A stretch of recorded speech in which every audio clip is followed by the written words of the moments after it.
Mesdames, Messieurs, bonjour et bienvenue à cette table ronde organisée par la Faculté des sciences juridiques, économiques et sociales de l'Université Hassan Ier de Stade. D'ailleurs que nous remercions d'avoir mis à notre disposition les moyens nécessaires pour organiser cette conférence et qui concerne la crise mondiale de la pandémie Covid-19.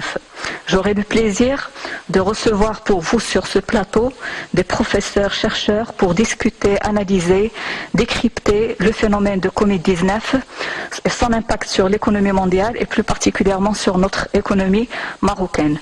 Pour en parler avec nous aujourd'hui, le professeur Khalid Sadiki, professeur de l'enseignement supérieur, professeur-chercheur et les chefs de département de gestion de la Faculté des sciences juridiques, économiques et sociales. Bienvenue au CED et merci d'avoir accepté l'invitation.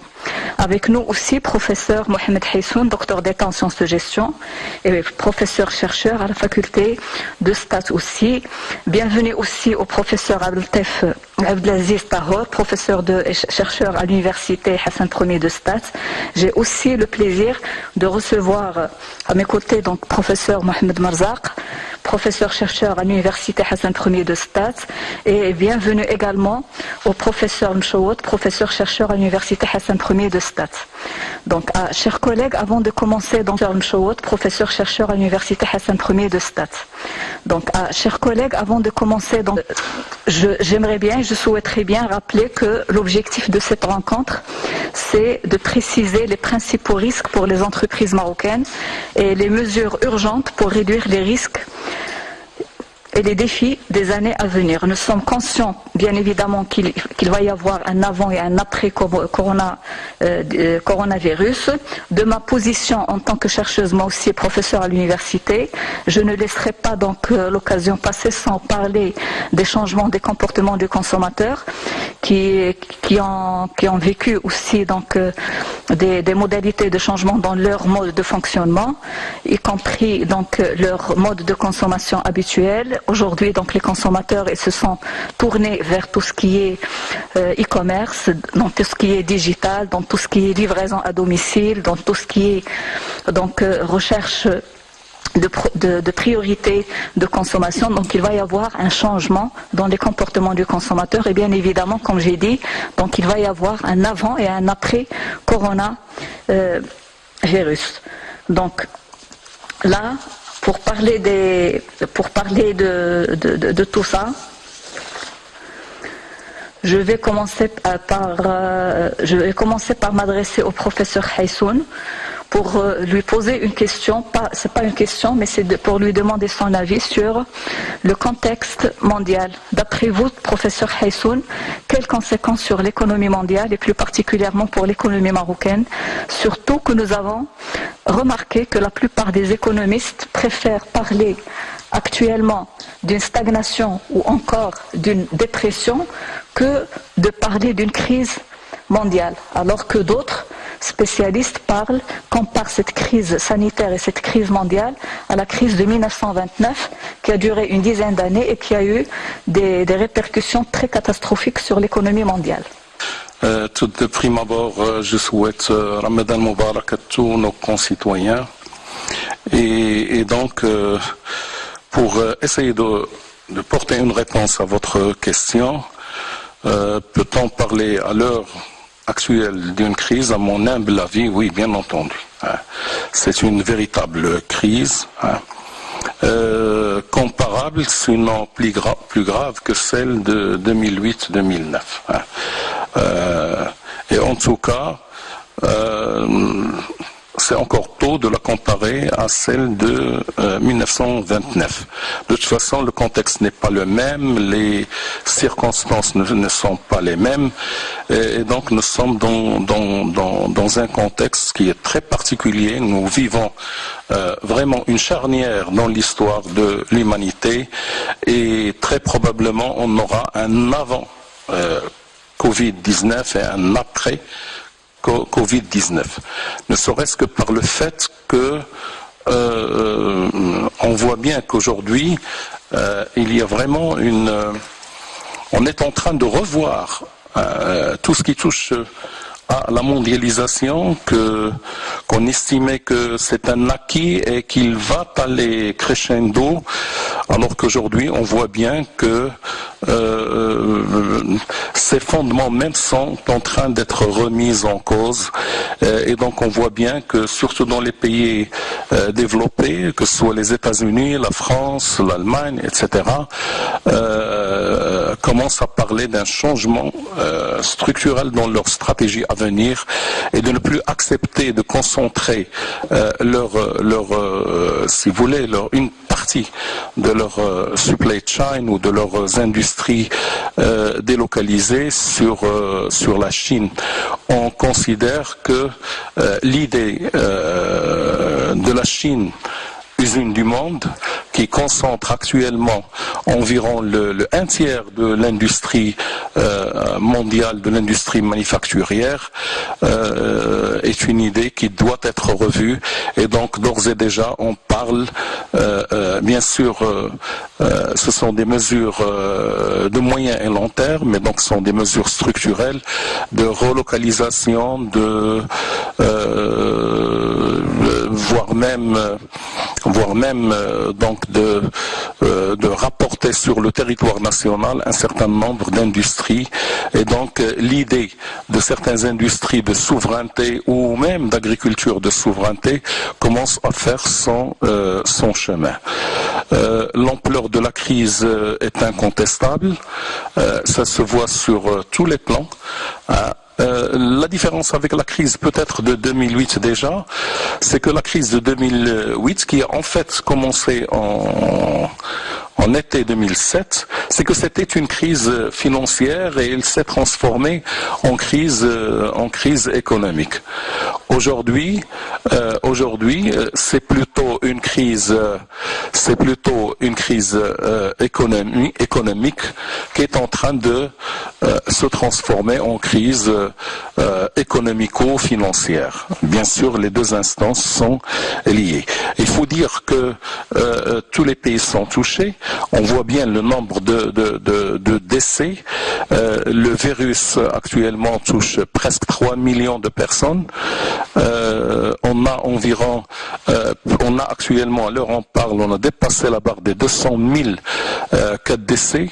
Ça touche tous les pays, sachant bien que les statistiques données restent relatives. Même aux États-Unis, même en France, même en Espagne, il y a beaucoup de cas qui sont des décès qui sont dus au Covid-19 qui ne sont pas recensés, un certain nombre de gens, parce qu'il faut dire que quand vous avez surtout des gens âgés qui sont malades, qui décèdent, alors on se donne pas la peine de faire les analyses pour savoir est-ce que c'est dû au Covid-19 ou bien c'est dû à une autre cause. C'est la raison pour laquelle les chiffres qu'on a, mais même avec les chiffres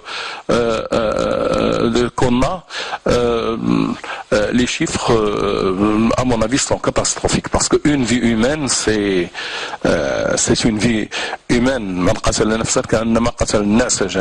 Alors, professeur Hayssoun, excusez-moi, donc là, je voudrais juste recentrer l'intervention sur la crise de Covid-19 et ses implications ou son impact sur l'économie mondiale et plus particulièrement sur l'économie marocaine, s'il vous plaît. Si vous voulez on va essayer de faire bref.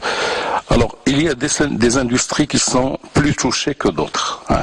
Les industries, évidemment, ou l'industrie, en tout cas, les industries les plus touchées sont les industries de voyage. On sait qu'à l'état actuel des choses, on a plus de 90% des avions qui sont à l'arrêt. Vous avez également l'industrie du tourisme qui est quasiment à l'arrêt.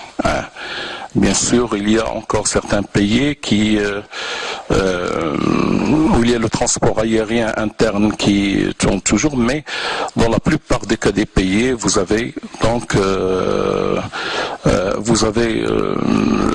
cette industrie reste la plus touchée.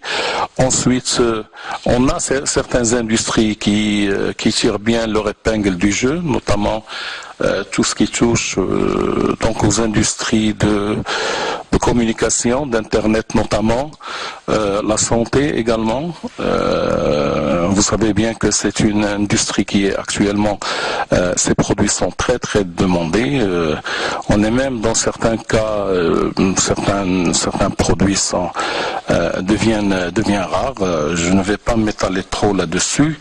Le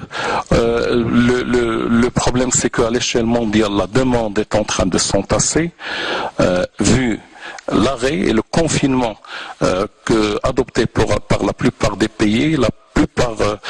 Une partie importante de l'outil industriel est à l'arrêt. Évidemment, ça entraîne un chômage qui atteint des summums. Plusieurs même millions par exemple à travers le monde, mais notamment par exemple aux États-Unis, et bien sûr ça entraîne une baisse de la demande et toutes les conséquences qui en découlent. À l'échelle marocaine, et on va revenir là-dessus, mais déjà l'économie marocaine, il faut dire que cette année, ce n'est pas une année brillante, c'est même une année de sécheresse.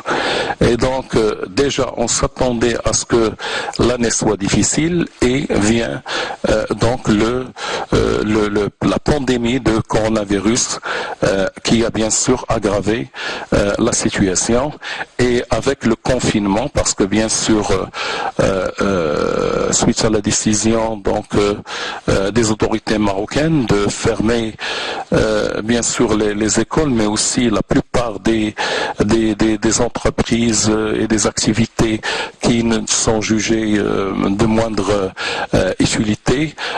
Donc on constate que plusieurs centaines de milliers de personnes qui sont à l'arrêt. Bien sûr, il y a un ensemble de mesures qui ont été prises, qui sont louables, et il faut dire que le Maroc a pris des décisions. Effectivement, professeur Haissoun, donc pour cette partie des décisions prises par le Maroc, on va en revenir dans l'intervention des collègues. On va revenir tout à l'heure pour discuter de tout ça. Mais merci beaucoup pour votre intervention qui était très pertinente. Et dans le même ordre d'idées, je souhaiterais donc poser la question à professeur Marzak pour nous dire un peu plus sur l'impact de cette crise mondiale sur le marché financier marocain. Donc, merci la présidente. Donc je continue sur ce que l'a dit mon collègue M. Haissoun. Normalement, cette crise-là, c'est une crise sanitaire qui est sévère, qui est très sévère normalement, et qui a causé la crise économique, et elle a causé normalement la crise surtout sociale, parce que les pays maintenant et les nations, donc ils se trouvent devant trois fronts qui sont très difficile. Donc il y a normalement le front sanitaire, il y a normalement le front économique, et il y a normalement le front qui est social. Tout ça normalement, tous ces fronts-là, ils auront un coût normalement, c'est un coût qui est exorbitant, d'accord? Et si on revient normalement vers les chiffres qui sont déclarés encore dans l'incertitude, parce que le virus il est encore là, le virus il est encore normalement qu'il cause des dégâts, d'accord, qui sont catastrophiques, d'accord, parce que les pays se déclarent maintenant en guerre, parce que l'ennemi elle est invisible et on ne peut pas normalement prendre des décisions maintenant qui seront un petit peu correctes et qui seront un petit peu corrigeantes normalement de la situation. Donc on est dans deux situations, donc la situation d'incertitude, c'est-à-dire on ne peut rien dire, même si on a des chiffres qui sont normalement communiqués par des établissements spécialisés, par exemple, ils ont dit voilà que par exemple le PIB mondial il aura un recul normalement jusqu'à 5%, il y a une contraction normalement de 3% normalement sur la croissance, ça c'était déclaré par la FMI. D'accord?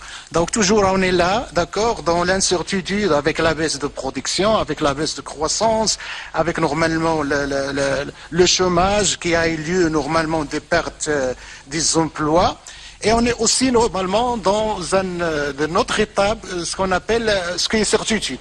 Parce qu'en certitude, c'est-à-dire les implications sur les équilibres géopolitiques, par exemple. On est certain maintenant qu'il y a une implication sur les équilibres géopolitiques. Normalement, on a remarqué que la réduction de l'excès de la mondialisation, on est maintenant plus dans un contexte de mondialisation, que tous les gens, ils s'intéressent maintenant à quoi ils s'intéressent, à leur pays, à leurs citoyens et tout ça. Et juste après, donc la question de la dépendance et de l'interdépendance, ça se pose couramment. Donc pour le cas marocain, donc le Maroc, malgré normalement les mesures préventives, d'accord, qui ont été normalement prises par le Maroc, c'était courageux, c'était convergente, c'était un petit peu, il a là la volonté, d'accord, même au détriment de son économie, d'accord, mais pour faire face à cette crise normalement catastrophique. Donc on a remarqué normalement au Maroc, par exemple, les sociétés ou bien les entreprises cotées dans la bourse, donc il y a un effondrement, d'accord. Donc il y a les chiffres normalement jusqu'à maintenant qui s'approchent de 20 milliards de dirhams. Les indices, on a remarqué normalement, donc les indices sont en dégradation, d'accord. Donc ce qui fait que cette activité économique, cette activité normalement bancaire, elle est toujours en baisse, Aussi normalement que le marché financier, il sera, ou bien maintenant, elle est impactée par ce qu'on appelle par les décisions macroéconomiques. Parce que juste après, donc on va débattre ça juste après, d'accord, on va débattre ça juste après sur les défis normalement de Maroc pour sortir, ou bien comment s'en sortir de cette crise-là. Et je mets entre parenthèses, par exemple, sur le domaine des actions, par exemple. Donc les gens maintenant, ils pensent un petit peu voir les actions chinois que les actions normalement américaines ou bien européens, des faits que normalement les Chinois, par exemple, c'est le pays un petit peu le moins touché, d'accord, le moins touché par rapport aux pays, par exemple, aux pays européens et aux États-Unis, par exemple. Merci beaucoup, professeur Marzaq, pour cette mise en lumière sur la situation du marché financier marocain. Là, je m'adresse au professeur Sadeghi. Concrètement, comment mesurer l'impact de cette crise sur les entreprises marocaines? Est-il possible de s'en sortir rapidement et comment? Merci beaucoup, Madame la Présidente.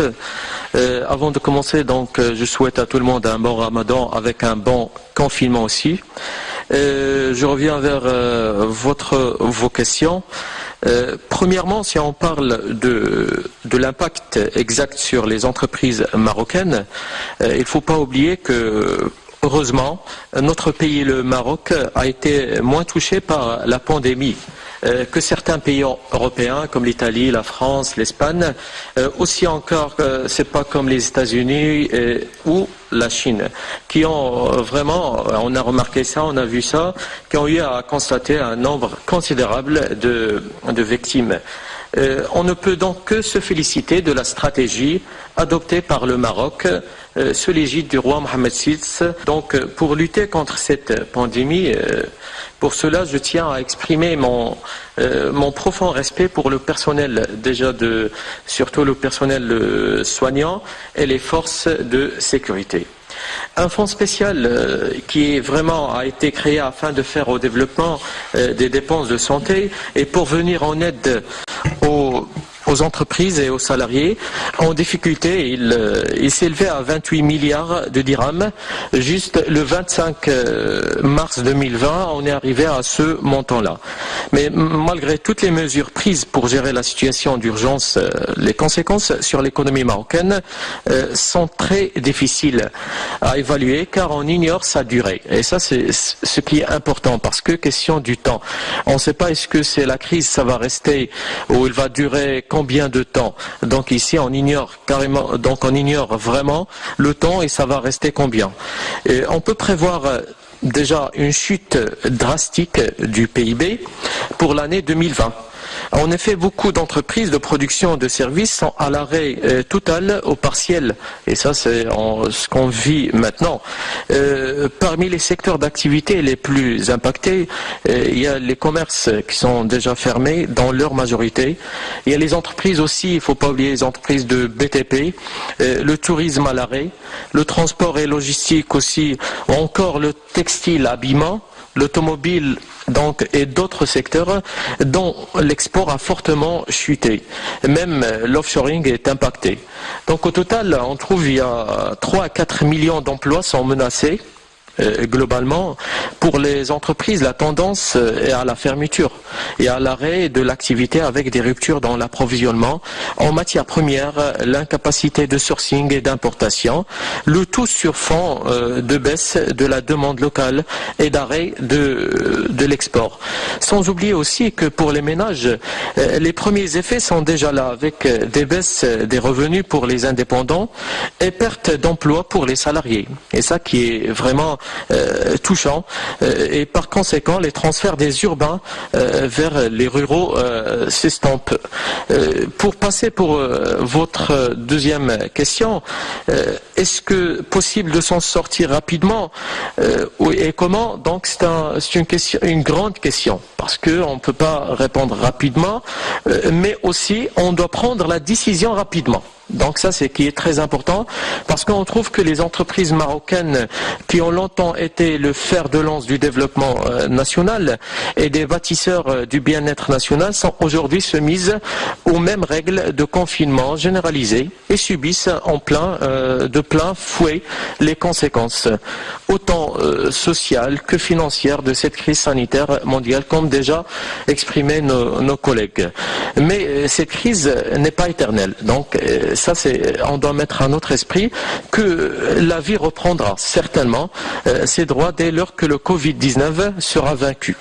Et la question du lendemain se posera autrement ou ardemment, comment notre économie se relèvera.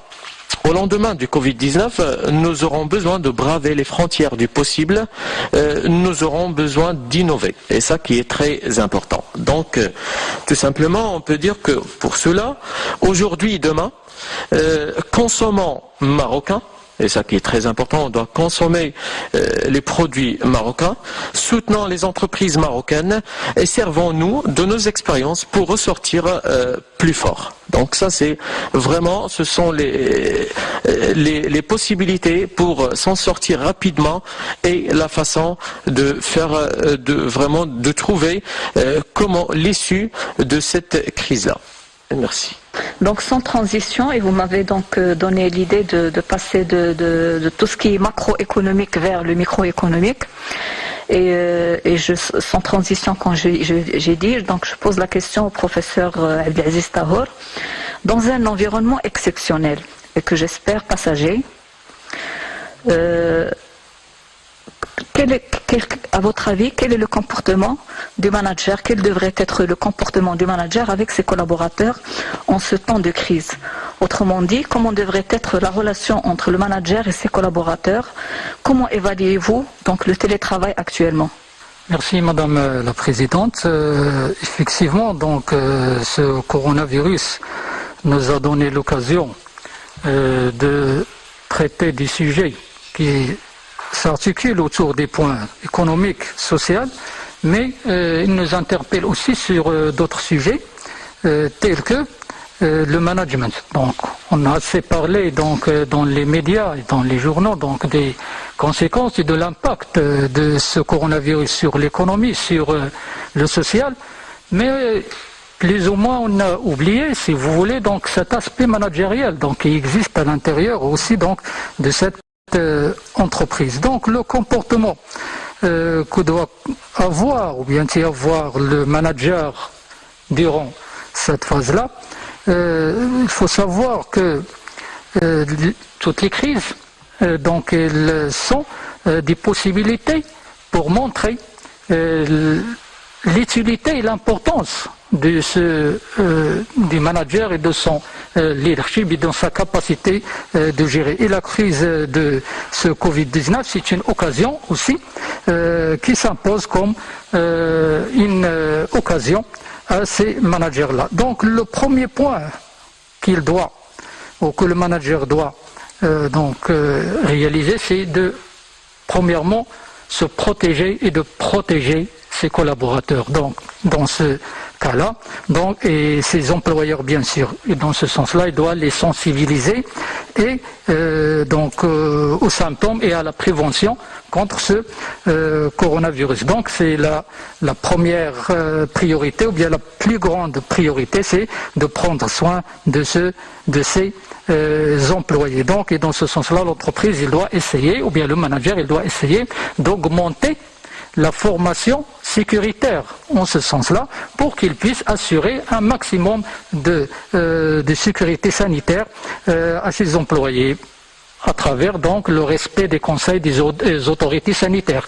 Donc dans ce sens-là, la protection des employés, il est donc importante. Et deuxièmement, les managers, ils doivent se comporter, ou bien ils doivent se montrer un exemple de comportement rassurant.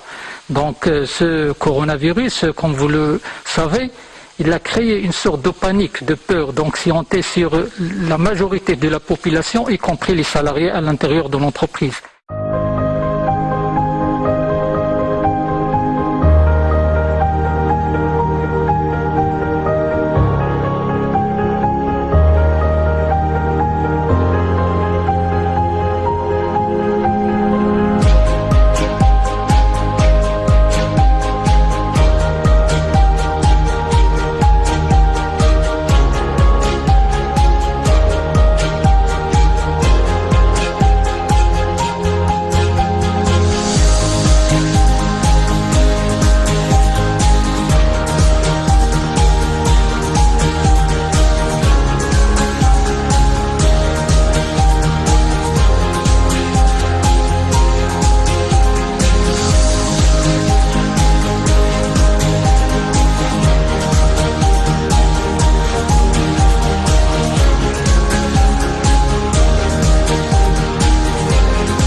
Le manager, il est appelé à être ici donc le rassurant, le garant psychologique pour ces employés-là. Et bien sûr avec une attitude qu'il doit être déterminée, dynamique, souriante, un discours qu'il doit être bien sûr volontaire, positif et rassurant, et une vision qu'il doit être constructive et ouvrante des perspectives. Et avec ces éléments, cette attitude, ce discours et cette vision, il parviendra à donner une sorte d'énergie donc positive à ses collaborateurs. Mes collègues tout à l'heure, ils ont parlé de l'impact de ce coronavirus sur l'économie marocaine mondiale.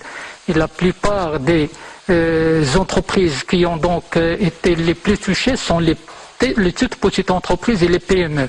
Et vous savez très bien que ces PME, le directeur ou bien le dirigeant, il est le fondateur. Et avec donc, ou bien proche du fondateur, c'est normal, le dirigeant, donc c'est petites et moyennes entreprises.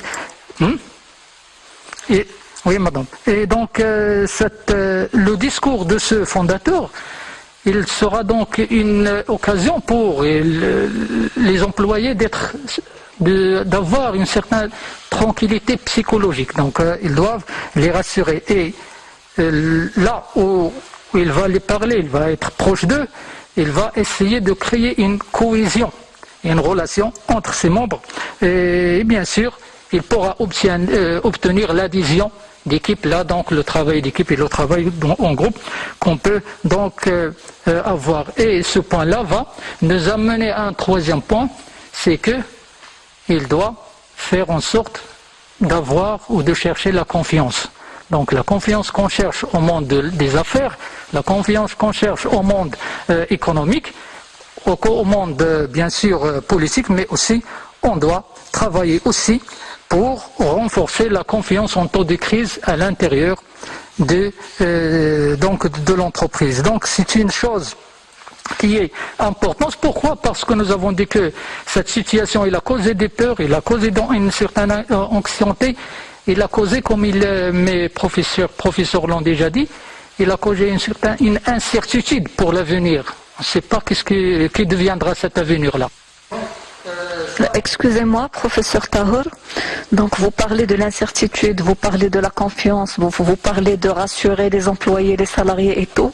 Mais n'oubliez pas que l'entreprise y cherche le profil. Donc cette incertitude, instabilité, peur, panique et tout, il touche aussi bien le manager que les collaborateurs. Donc là, quelle que soit la situation, quelle que soit la volonté du manager, il y a une réalité. Une entreprise qui ne produit pas, une entreprise qui a fermé ses portes et qui est obligée de donner des salaires. Donc là, c'est une équation qui est un petit peu très difficile. C'est la raison pour laquelle quelques entreprises, ils ont opté pour le télétravail, c'est-à-dire pour la continuité du service et pour la continuité du travail. Sauf que pas toutes les entreprises ont des possibilités de développer des plateformes digitales pour le télétravail. Donc ce n'est pas évident, ce n'est pas donné à tout le monde. C'est pourquoi moi, quand j'ai posé la question pour dire est-ce que le télétravail est une solution pour gérer cette relation manager-collaborateur, est-ce que c'est une solution? Oui, mais est-ce qu'elle est généralisée? Malheureusement non, elle n'est pas généralisée parce que toutes les entreprises n'ont pas les moyens techniques de communication, d'internet, de digitalisation, de plateformes qui peuvent leur permettre de travailler dans de bonnes conditions. Donc effectivement, l'entreprise, il cherche bien sûr le profil, mais vous savez très bien que mes chers professeurs l'ont déjà dit, donc le gouvernement et les autorités ont été conscients de ce problème-là. C'est pour ça qu'ils ont créé ce fonds pour ce coronavirus et qui va donc à l'aide des entreprises et des salariés qui ont perdu partiellement, bien totalement leur travail. On parle bien sûr du chômage partiel à ce niveau-là. Et donc l'entreprise, bien sûr, cette diminution du personnel ou bien des employés va donner au manager aussi de revoir sa structure et sa répartition des rôles et sa répartition des tâches. Donc on ne doit pas travailler avec le même nombre de personnel. Bien sûr, la productivité elle va diminuer. Et donc on doit repenser. Donc le manager il doit repenser à une autre méthode à travers la réorganisation du temps de travail, l'aménagement du temps de travail, la répartition des tâches, la redistribution des rôles pour qu'il puisse garantir un minimum de production. Donc c'est une question c'est une crise qui touche les États, qui touche les grandes entreprises, les petites entreprises, mais toujours est-il qu'il faut penser à l'avenir. On va reprendre un jour ou l'autre. Et donc, on doit laisser ou bien préparer cette relance ou bien préparer cette reprise à travers bien sûr le contact, à travers bien sûr le relationnel, même s'il est à distance. Donc parfois vous avez évoqué le télétravail. Ce télétravail, on doit bien sûr le pratiquer. Donc on est obligé de le faire, même avec des moyens dont il dispose, parce que c'est une première au Maroc, que ce soit dans l'enseignement, que ce soit aussi dans le travail administratif. Et d'ailleurs, on va y revenir. Il y a un guide qui a été élaboré par le ministère des Finances et de l'économie, de la réforme de l'administration concernant l'utilisation de ce télétravail. Il y a aussi donc la loi concernant le Moudawana Shurul concernant cette utilisation. Donc tous ces éléments-là, ils peuvent contribuer à revoir une autre façon de gérer, c'est-à-dire de passer du micromanagement vers un autre, ou bien du management toxique vers un autre style de management. Et c'est là, donc c'est une occasion et c'est une matière à réflexion. Merci beaucoup, professeur Tahour, pour toutes ces explications. Donc, nous sommes conscients qu'aujourd'hui, avec cette crise sanitaire, nous avons vu et constaté que le monde s'éloigne un petit peu des groupements.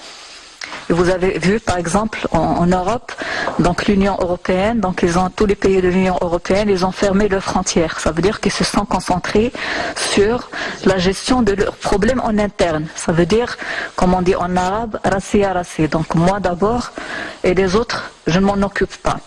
Donc pour faire une petite transition, je reviens au Maroc. Parce que nous aussi, donc on est un pays souverain et nous avons pris des décisions qui sont très importantes. Donc revenons au Maroc. Donc face à cette pandémie, le Maroc a répondu en bloc sous la conduite de notre roi Mohamed VI avec des réponses très fortes et responsables. Donc ce qui a permis à déclencher, c'est surtout ça, c'est ce qui a permis de déclencher et de coordonner toutes les actions en un temps record. Une vision humaine, proactive et citoyenne qui a fait de la gestion de Covid-19 au Maroc un cas d'école à l'international. Dans ce contexte, le Maroc avait pris une série de décisions courageuses et des fois difficiles. Difficile à la fois parce que donc le fait de fermer les écoles, fermer les espaces libres et ouverts, fermer les espaces aériens et maritimes, fermer les espaces de rassemblement comme les mosquées, confinement total avec des déplacements qui sont très limités et le port de masque. Donc tout ça, c'est des choses qui sont très difficiles à appliquer dans un pays comme le nôtre. Mais quand même, donc le royaume a pris ces décisions qui sont très courageuses. Bref, donc, et malgré le confinement, les secteurs stratégiques, et là j'aimerais bien souligner ça, les secteurs stratégiques sont préservés. Donc les banques, ils fonctionnent toujours. Donc les banques, ils fonctionnent toujours. Les grandes entreprises, ils ont opté pour le télétravail. Les écoles ont opté pour la formation en ligne. Voilà, et l'enregistrement des cours et la diffusion sur les télés.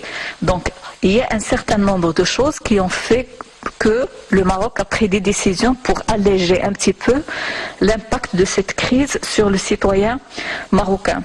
Même dans cette crise de confinement et tout, les ménages ne manquent presque de rien. Bon, je ne vais pas dire qu'ils manquent de... Mais par rapport à d'autres pays, par rapport à des pays qui sont vraiment très industrialisés et très modernes et tout, le Maroc ne sent pas la même panique que dans les pays européens par exemple. Sans oublier un élan de solidarité sans précédent qui a permis de lever donc plus de 35 milliards de dirhams. Vous me corrigez, professeur Haïsoun, c'est le chiffre est bon.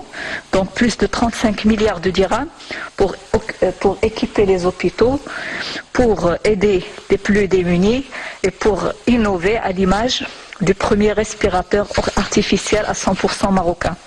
Donc, et sur le terrain, bien sûr, donc la mobilisation se poursuit.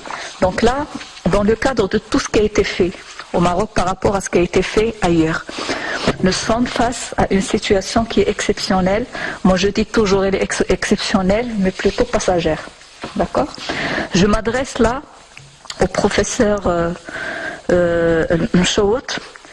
Quel est, à votre avis, par rapport aux mesures prises par le Maroc en vue d'atténuer l'impact de la pandémie sur les entreprises marocaines, quel est votre avis par rapport à ça, par rapport à toutes les mesures qui ont été prises par le Maroc pour sortir un petit peu du lot?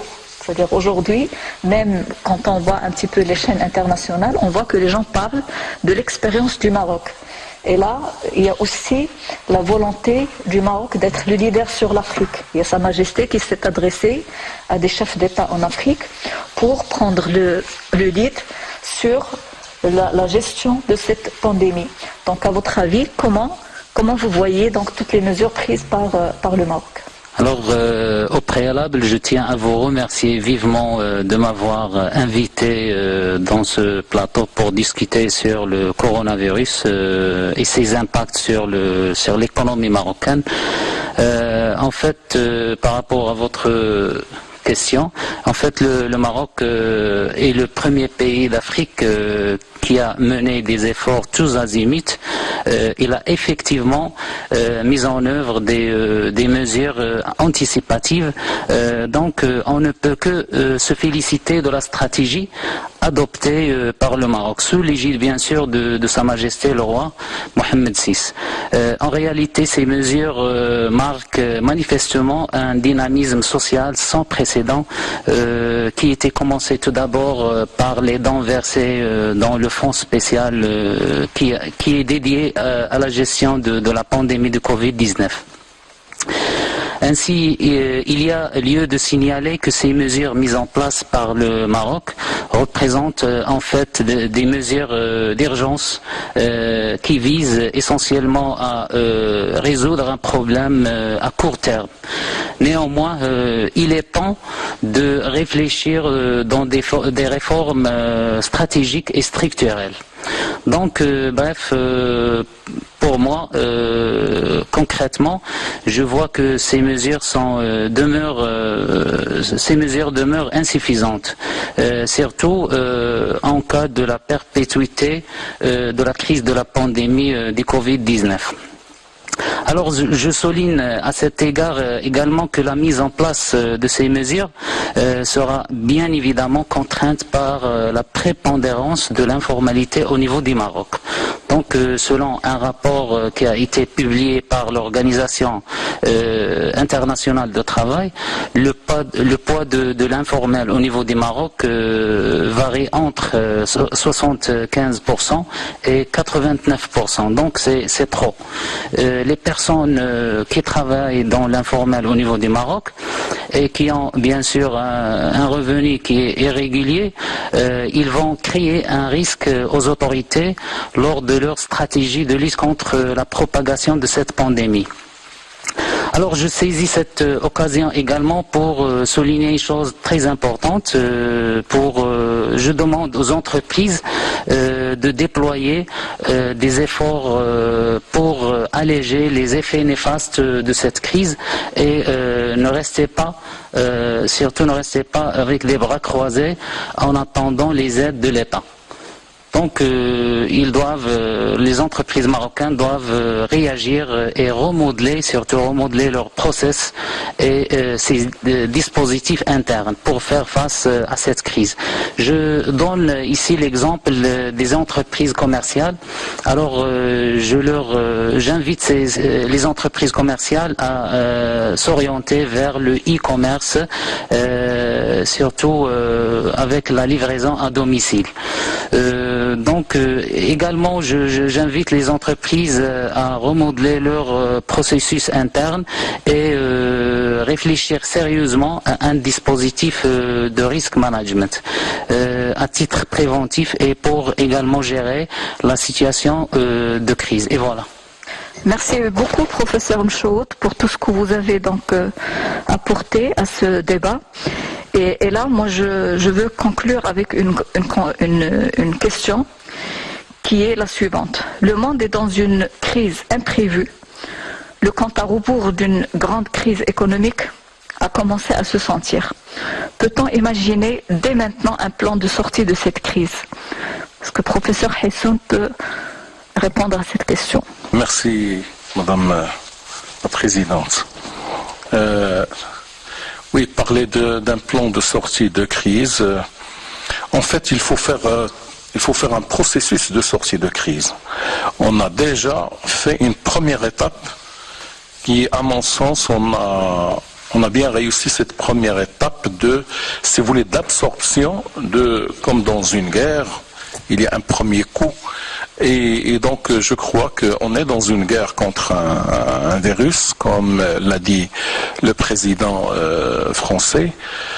Et donc, on a subi ce premier coup, on a pu donc l'absorber. Le Maroc a pu s'en sortir bien, puisque déjà on est le pays africain le mieux doté en infrastructures sanitaires ad hoc visant donc à faire face à cette pandémie. Je ne vais pas en parler puisqu'on n'a pas assez de temps, mais toutes les mesures qui ont été prises pour les gens, pour les salariés soit de la CNSS, du RAMED, du secteur informel, etc., ce fonds spécial dédié à la gestion de cette crise, pour lequel on avait, au début, il était prévu 10 milliards de dirhams, aujourd'hui on est à 32 milliards de dirhams, ça montre que c'est dirhams, aujourd'hui on est à 32 milliards de dirhams, ça montre que on doit aller à une deuxième phase qui est le déconfinement progressif et réarmer donc les entreprises, toutes tailles confondues bien sûr, hein, pour redémarrer l'activité économique et ensuite aller vers une stratégie de relance de l'activité économique. Et là, je veux la lier avec le nouveau plan de développement de notre pays, du Maroc. Je crois que la crise actuelle a donné ce que nous, les enseignants, nous appelons des études de cas, une vraie étude de cas, grandeur nature, et donc il nous montre qu'il faut vraiment revoir beaucoup de ce qu'on considérait peut-être comme acquis, mais il faut donner l'importance d'abord à l'homme. Et Sa Majesté le Roi avait raison de dire que l'homme avant l'économie, d'abord l'homme parce que c'est l'homme qui fait l'économie, la santé, l'enseignement, le e-learning, très important, le e-gouvernement, tous les services donc qui passent via via l'internet, tous les services donc en ligne. Alors et je crois que ce plan doit être élaboré donc à partir de maintenant déjà. On commence déjà à parler d'une nouvelle loi de finances rectificative. Professeur Hissoun, merci beaucoup. C'est juste pour gérer un petit peu le temps. Donc j'ai une autre question. Quels sont d'après vous, professeur Sadeghi, les axes fondamentaux pour la relance et la relance de l'activité des entreprises après le déconfinement? Merci Madame Idrissi. Désormais, vraiment, c'est la mobilisation générale et la solidarité seront les maîtres mots. Donc ça c'est sûr et certain. Et comme ça, l'enjeu est d'évaluer la marge de manœuvre de l'État à court terme. Donc il va falloir relancer la demande et la consommation en offrant aux ménages les plus vulnérables un bouclier social qui permettra le maintien de revenus pour garder un niveau de consommation stable et aussi des recettes pour les entreprises dès la relance. Autre levier, c'est de préserver le tissu économique à tout prix, à savoir autant que les petites entreprises que les grandes, même si pour ces dernières un plan de survie serait à privilégier pour les secteurs les plus touchés. Puisque demain est incertain, il va falloir se préparer dès maintenant au scénario de pire, dans le cas où la pandémie se prolongerait, pour assurer la solvabilité de l'État. Et comme l'a dit l'écrivain français Claude Frisoni, quand on s'attend au pire, on est rarement déçu. Merci beaucoup, professeur Sadeghi. Là, je m'adresse à mes collègues, professeur Marzaq et professeur Tahour, par une question. Et pour conclure, chers collègues, quels sont, à votre avis, les enseignements qui doivent être tirés de cette crise? Donc merci madame. Donc il y a plusieurs leçons. Donc on est encore dans l'incertitude. Donc je trouve que le Maroc sera normalement devant 3 urgences. Donc il y a toujours, comme on a déjà développé, il y a l'urgence sanitaire, il y a normalement l'urgence économique et l'urgence sociale. Donc plusieurs questions elles se posent. Donc en tant qu'on est dans l'incertitude, donc il faut procéder à des scénarios. D'accord? Il faut procéder normalement à des scénarios juste après le confinement. D'accord? Donc mettre en place par exemple des plans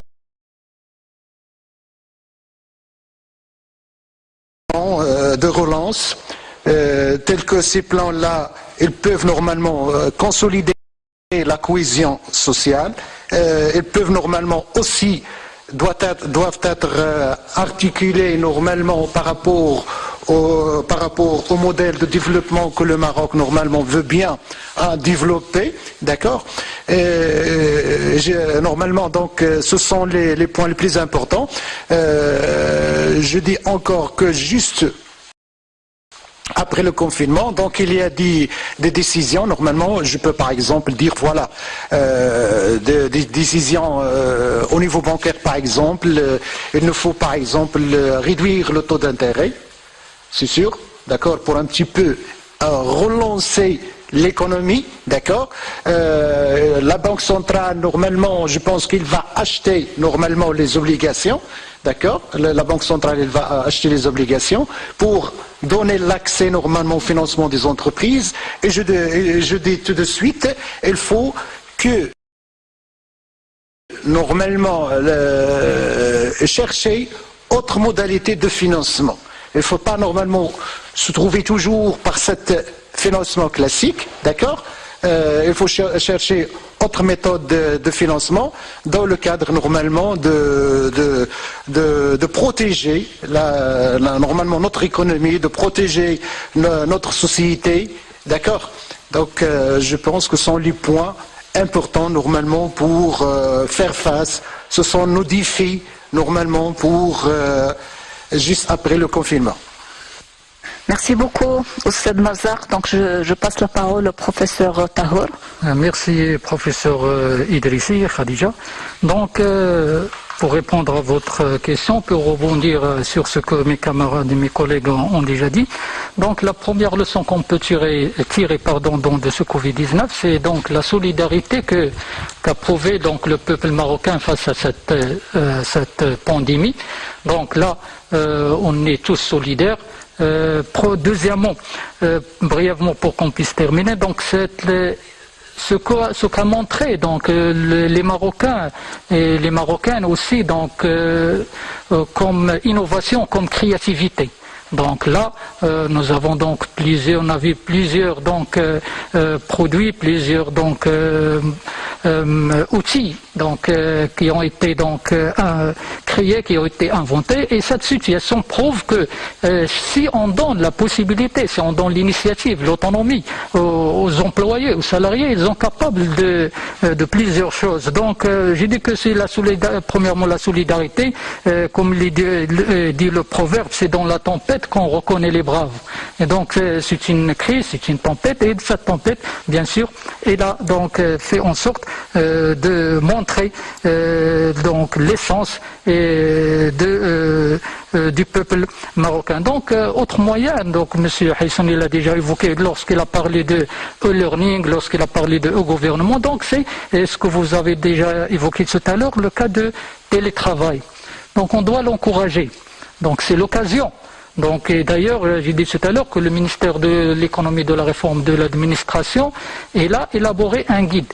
Donc, et ce guide-là, dans lequel préconise les étapes, les outils, les modalités, les moyens et la façon d'utiliser ce télétravail. Donc, il reste un moyen qui va permettre aussi bien pour l'entreprise, l'administration, les employés, de tirer profit.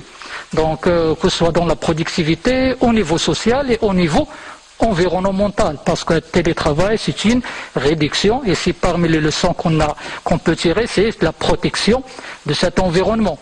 Donc on a assisté à plus ou moins dernièrement la zone la couche d'ozone, elle est en train de se rétablir petit à petit. Donc la vie il est en train d'être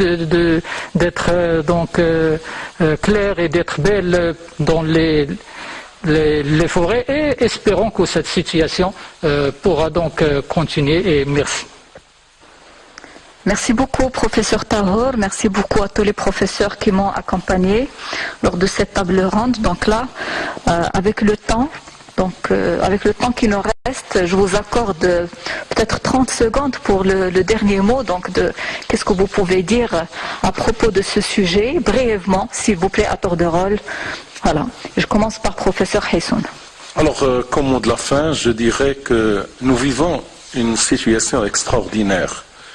Et je trouve le qualificatif de la directrice du Fonds monétaire international qui a dit que nous vivons une vraie tragédie humaine.